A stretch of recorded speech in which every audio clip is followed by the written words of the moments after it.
Good afternoon, ladies and gentlemen, and thanks very much for coming into this session this afternoon. I'm aware that it's getting towards the end of the day, and so we're well and truly into the graveyard shift, and hopefully we can keep you entertained for a little while. My name's Kirsty Sadler, and this is Zara Boma.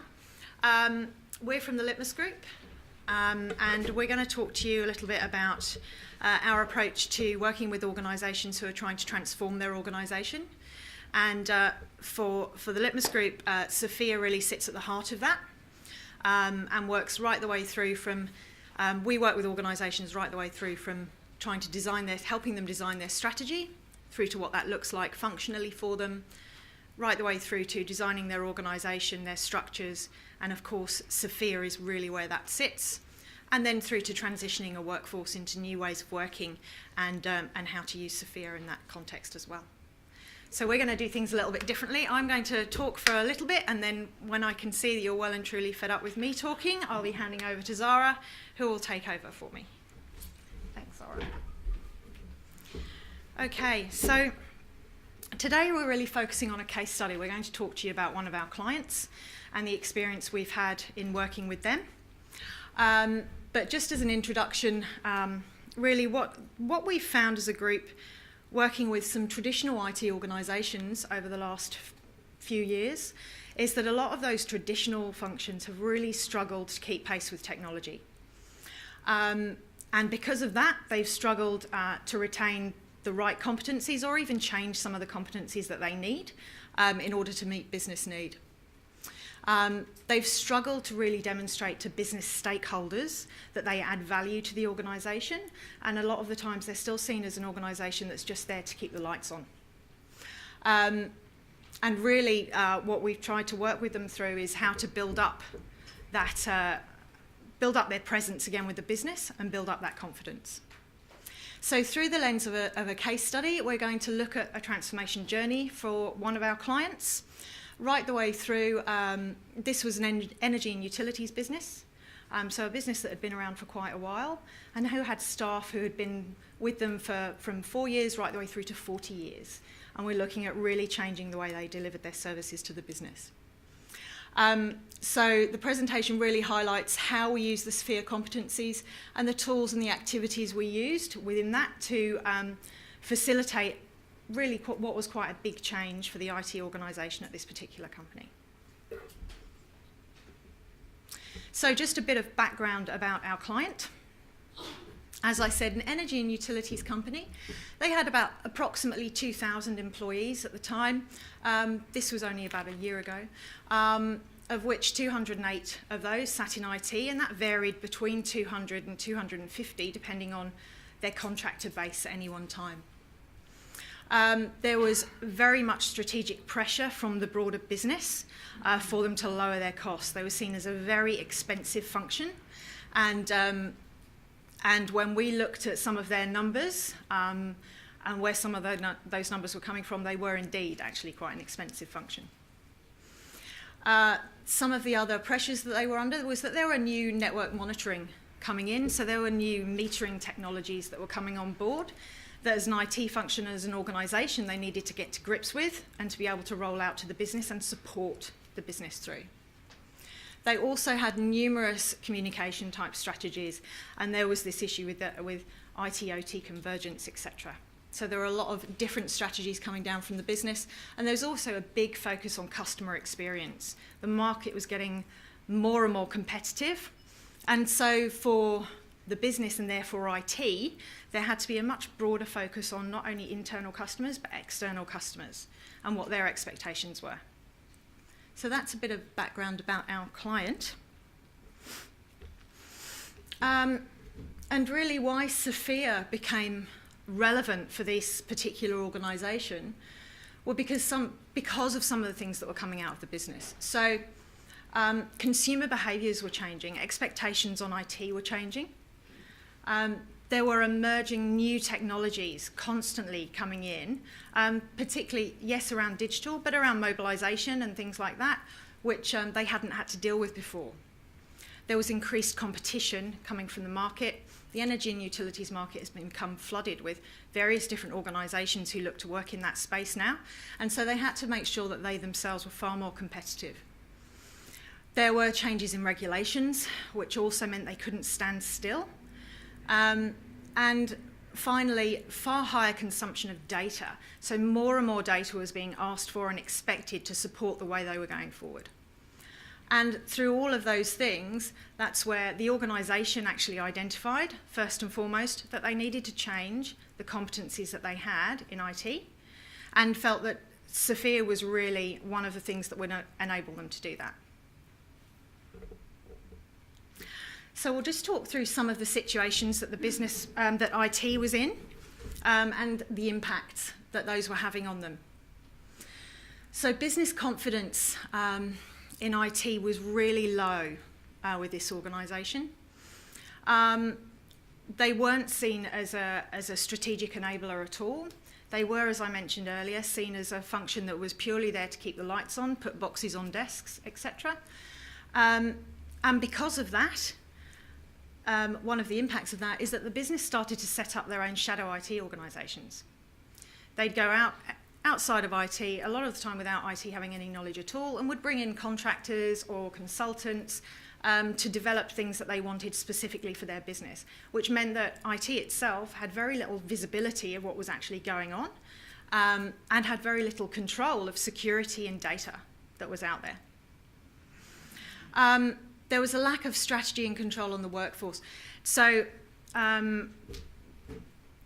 what we're talking about here is that when IT were responding to key issues that were coming out of the business, when there was a new application and the business said, please point over there, IT, we need you to do this for us now, IT would go out there and grab a contractor and bolt them on. Or they would grab an application and bolt it on. And what that meant was that the contractor permanent headcount was really weighted far more than it should have been in that particular context to the contractor. So it was a 40-60 split between contractors and permanent heads in this particular organisation, which led in itself to extraordinarily high costs, although some of those were hidden in projects and programmes and were kept under the line because they could be billed to CapEx as opposed to anything else. There were still escalating costs. And no strategy of retained workforce skills versus contractors. So with having the contractors coming in with all of these great skills, there was never anything then to ensure that there was anything passed over from those contractors over to permanent members of the team. So they had contractors who had been in place for up to 5 years, who had come in to deliver an initial program and then had moved over into BAU in order to sustain that. And there was nothing around how they could then move any of those competencies to within their workforce. So they were changing their environment, but not changing the way that their people needed to work within it. And there was particularly low competence in the internal workforce around vendor management, business partnering, which was a key thing that the business said they needed, and emerging technologies, so all of the innovation around technology. There was very little of that. Some further situations, employees couldn't see any career pathways for them. The length of tenure in the organisation varied, as I said, from sort of a few years up to 40 years. And some people had very much stayed where they were. They'd developed a very comfortable area for themselves and were very good in those areas. But actually, they didn't really see anywhere else they could go.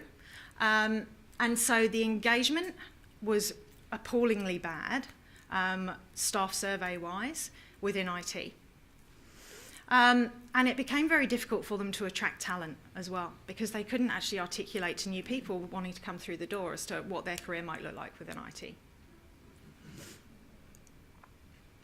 Lack of skills in vendor management was a key issue for them. They were looking at changing the way that they delivered their services, so they were looking at a much more blended approach to keeping certain key skills in-house, but also wanted to have a partnership strategy that enabled them to work with external vendors as well. However, they didn't have anybody in-house who could actually work commercially with vendors or manage vendors to ensure that they got the most value out of them. So vendor performance had become pretty poor. Most programs and projects ran over and were more expensive and went on for an excessively long period of time, for far more than had been planned for initially. And there were no skills in IT to actually engage with the business, and this was a real key one for them. The business, as I said, had this perception that IT were just there to keep the lights on, phone them if there's a problem, phone the help desk, that was about it. Actually, what IT needed to be was an enabler for the business to actually deliver its strategy. And there was no one within IT who could actually have those conversations with the business and understand from a business perspective what IT could do for them. And that links through as well to those emerging technologies and some of those skills that we actually see articulated in SFIA around being engaged with stakeholders and around innovation and looking externally to your organisation. That was something they just hadn't done over the many years they'd been in business, and so they were really struggling with. I'll hand over to Zara. Thank you, everyone. So we came along to help them out, and as you can see, it was an exciting journey where we got to see the end-to-end process. So we started off in a very similar place to we talked about in the last talk, which was about organisation, diagnostics and vision. So what is the organisation, where are they going, what do they want, what do the customers want? So that was a real opportunity to IT to step up to the table and show that they were aligned to what the customers wanted, which really helped build, just that process in itself helps build confidence that IT are at the table. The next important part is the collaboration and functional model. So what we look at, it's a bit like the purpose that we talked about in the last talk. So what are the key elements that IT need to deliver against that strategy? So we map that for them, and the collaboration model, which is who is responsible and accountable for what. So you saw last session we talked about what the organisation design is about. Well, those accountabilities really help understand in the organisation, IT organisation, who is going to deliver what functions. So that's where we started. What are we about and who's doing what? From there, we helped develop the org structure. So that really then looks back to, this is how we're going to deliver, this is the functions, this is how they all line up. And we looked at the competency models required to deliver the new strategies. So what are some of the competencies? Well, they're business engagement, digital emergence, obviously contract management was a big thing, all of those business engagement skills. So all of a sudden we started drawing a picture of what the future needs to look like before we even start sort of looking at SFIA. And then we needed to know what's the process and governance that we need to make sure the IT investment matches what the business actually want. So how are we spending our money and how's it going to deliver against the strategy and what the customers are expecting of us. From there we can look at what roles we need and aligning the job descriptions to make sure that that reflects in the job descriptions as well, the right competencies. We also looked at what sort of workforce do we need, what are those in-sourced versus outsourced skills. So what do we want to retain, what's important, what's going to make the difference, and what are we going to buy? And that was all part of the underlying business case that we'll talk about next. We looked at then what sort of learning development, we looked at assessing the staff, then what are the gap between what we've got internally and where we need to be, and then where do we source and how do we source that flex. As part of it, career pathways are really important, so we mapped out what are our pathways that you can move from your competencies across the organisation but also up. So then you can look at what sort of competencies does our workforce have and where should they go. And that then sort of maps into the competency model as well. So then we helped with the transition and how to create the future and building that capability, whether it be internal or sourced. So how do we use SFIA to support this journey? So it provided a real framework for us to help identify the skills. It took all of the pain, if you like, out of making it not a personal attack on people, because people who have been in jobs a long time, they sort of, oh, you're going to make us all redundant. It was really about having a framework where we can sit down and say, look, this is what we need for the future. Where are we today? So that's all aligned to what competencies do we need? That's the first question. We defined the new roles that weren't there already, like business engagement roles, vendor management roles, so roles and what competencies they needed underneath it. We did assessment centres focused on SFIA as well, and that was really well received. And we've talked a little bit about self-assessment tools, but this was using a multi-pronged approach and a one-on-one conversation, and then a case study, and then a group activity. So we designed those to reflect what the needs were of the business. And what we found is people felt that there was a really good opportunity to display their capabilities, and that it was really fair and transparent. So that sort of transparency between where the business is going, where IT is going, what capabilities have we got, what gaps have we got, people really felt a lot more empowered by the process. So the SFIA competencies were also used to size the roles. So how much, we heard some of that this morning, exactly what capabilities do we need, and therefore how much are we prepared to pay for that in the market. So in the market means, I guess, not only internal salaries, but also what we're prepared to pay for external capabilities. So that allowed us to build the business case for the base model of what we expect in terms of salary costs for IT.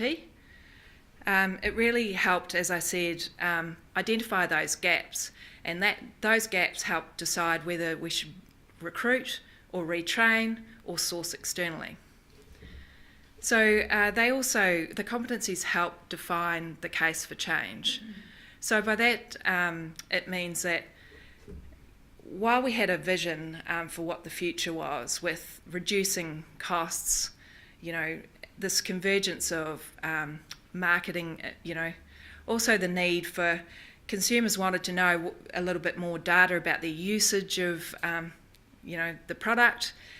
So what it helped do was turn what that meant into competencies. So what are the skills we need for the future? So it really helped people understand and what it meant for them as personal impact. So they were used to define what we retained and what went out to contractors. So Kirsty talked about the large group of contractors. So I guess one of the aims of this process was to look at what sort of size contractor force do we need? And as part of that, you then need to look at, well, what's important to retain and what can we source externally? The change was also communicated using the competencies. So that's an important part that came out this morning, was how important it is to talk about and explain and use all these sessions and bring people along the journey. So SFIA was a great tool that, for communicating the change and getting it out there. So we talked about some benefits this morning, and I know some of you were interested in what it actually meant. So there were great benefits to the staff in this process. As I said before, they felt it was fair and transparent, that they all got an opportunity to display. They also liked the fact that it was an opportunity to sort of spend some time on their own competencies and their career. And then that they could then see a career pathway, because one of the key characteristics is that I'm sort of stuck in my silo. I'm not really sure. I'm a BA. Does that mean I can be a BA somewhere else, or what else am I going to do after my life as a BA? So the other thing was that the key stakeholders, such as the business and the vendors, started to take IT more seriously. So by building up these competencies, all of a sudden IT was seen as taking more proactive ownership, I guess, over their own brand, over their own competencies, skill sets. So that really helped build up the confidence that they had the right capabilities to deliver the new strategy. The other thing that allowed was that training is now clearly linked to delivery of the strategy and to their own competencies. So all of a sudden the training program, they could see where the pathway was going and it was linked to the strategy. So they were kind of some of the personal benefits to the staff, but to the benefits of the organisation was more market, I guess, if you like, because this is what a lot of finance guys are asking you when you put up a business case for why spend money on SFIA. And when you're prioritising projects, you need to know what the outcomes are going to be. One of their outcomes was cost reduction, which is probably what everyone wants to know. Now, the cost reduction wasn't in your traditional headcount, although there was a minor adjustment to headcount. The cost reduction actually for them was in the contractor FTE split. So Kirsty talked about some blowing out costs, 40% contractor base, 60% FTE. With the help of using the SFIA competencies, that changed to a 20-80 split. So all of a sudden, instead of going to the market to buy the skills that they needed for projects and other works, they actually decided to build those capabilities in-house and spend less on the flex workforce, if you like.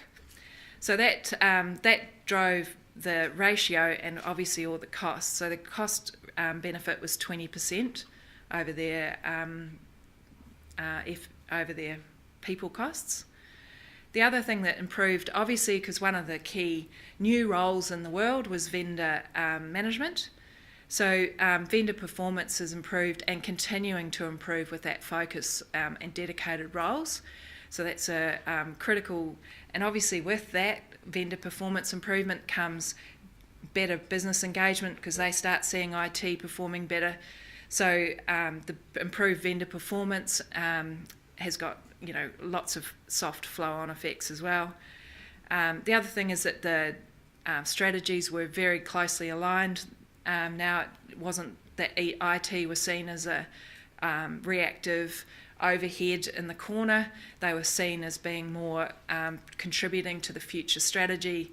So that was definitely, and the other thing it provided was this benchmark of competencies. So not only benchmarking internally what competencies you need, but also the ability to size roles and understand what your cost base is and what the expected rate of your competencies are in the market. So that meant that they were better buyers of contracting advice and people, and they were also better. They had better benchmarks of what they should expect to spend on their own workforce. So they weren't overpaying for low competencies, basically. So it was a huge success for them and an ongoing, obviously an ongoing program of work. But I guess now I know there's a lot to cover in that whole program of work. So it'd be great if you had questions about what happened in the program or things that interest you.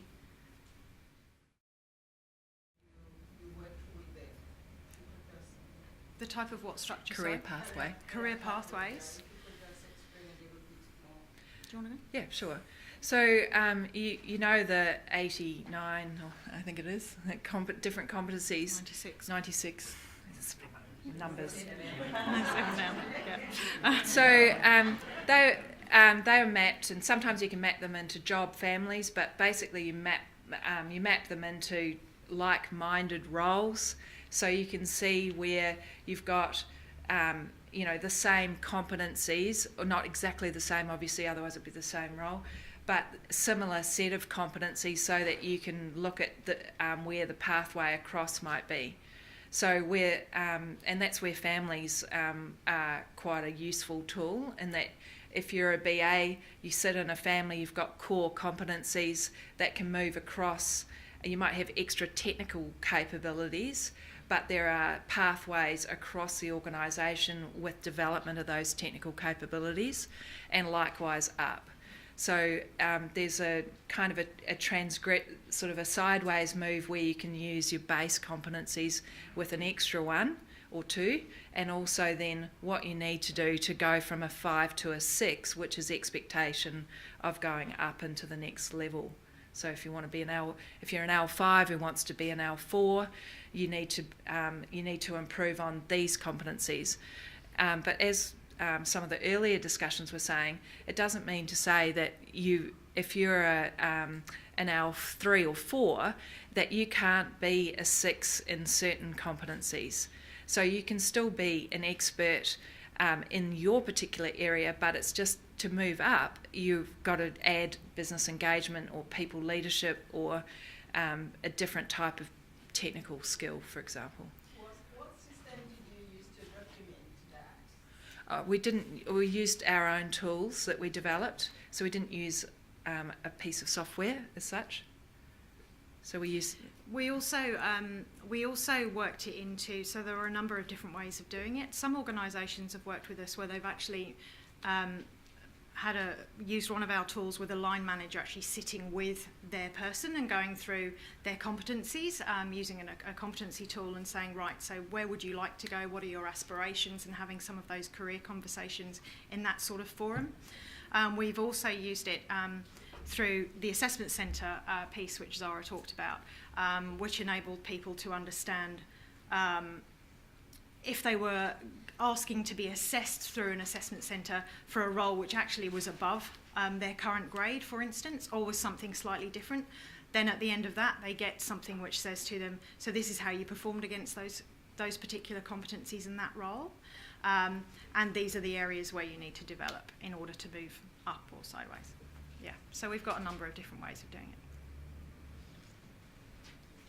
The example you've given here sounds like it's an organisation that we were aware of and looking towards SFIA anyway. What if you had an organisation that had never heard of it? How would you sell or change that engagement in that circumstance? Yeah, you usually start with a sponsor who has heard of it, obviously, or we come and, usually there's some sort of prior knowledge. In the cases that we're working at the moment, my client, for example, SFIA had never been used, or any competency framework for that matter, and they've introduced it as part of the transformation program. So there are other triggers, actually very similar to this client, very similar, same industry. So under exactly the same pressures, but no concept, and it's been used as a communication tool around this is what we need to do to keep up with the strategy.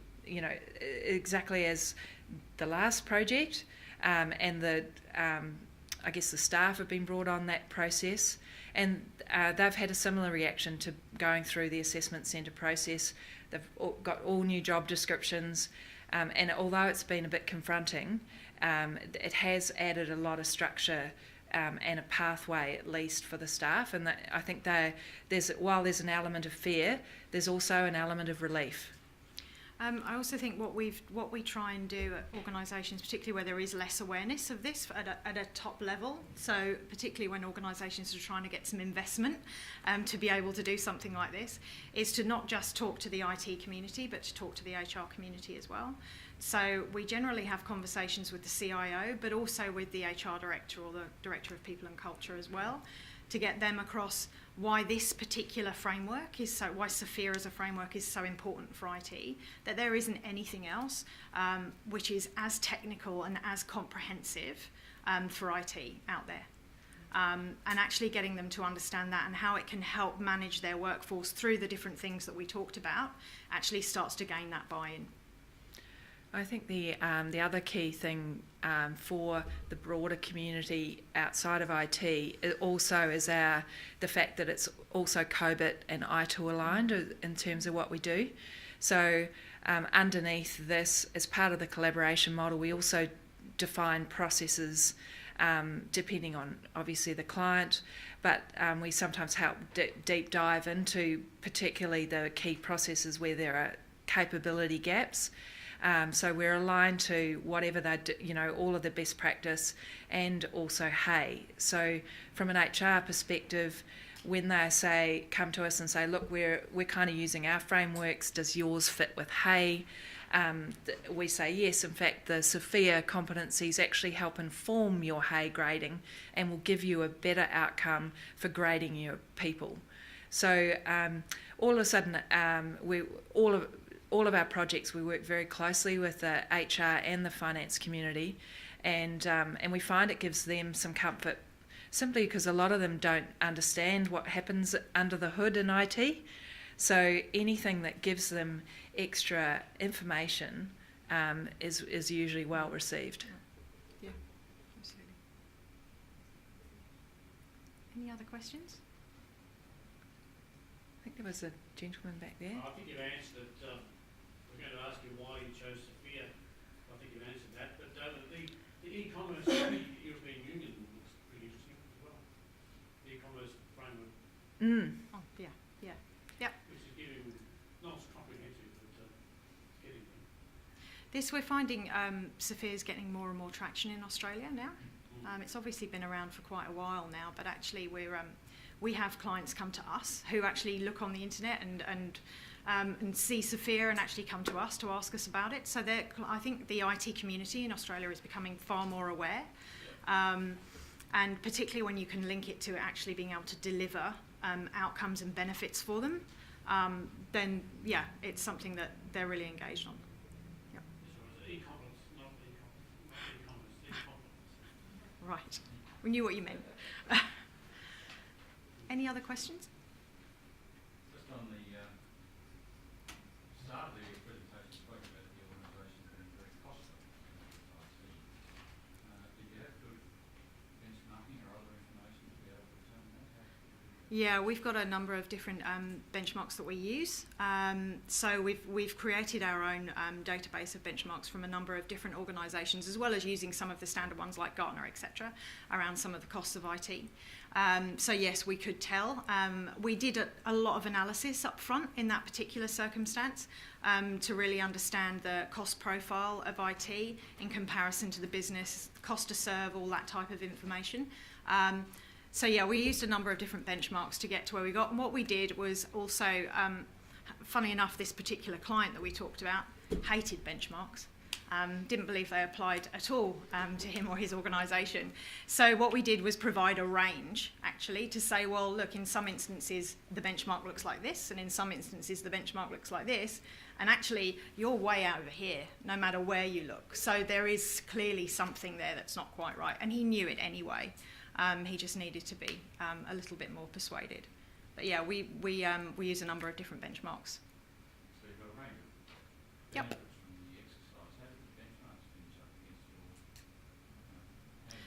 cost finish up against your benchmark? It brought them back down to within. So they came down by, the cost came down by between 18 to 20%, which took them back down. And they've managed to retain that as well. So I met with the client only a few weeks ago, actually, and they've managed to retain where they've got to, and in fact continue to improve on some of those other benefits as well. So in terms of the contractor permanent mix, did that reduction to 20% introduce any level of risk in terms of their ongoing provision? Well, it meant that risk had to be very carefully handled in terms of knowledge that had been established, and one of the things they looked at, where they had key knowledge that was sitting with a contractor, was actually asking that contractor if they wanted to be converted to perm.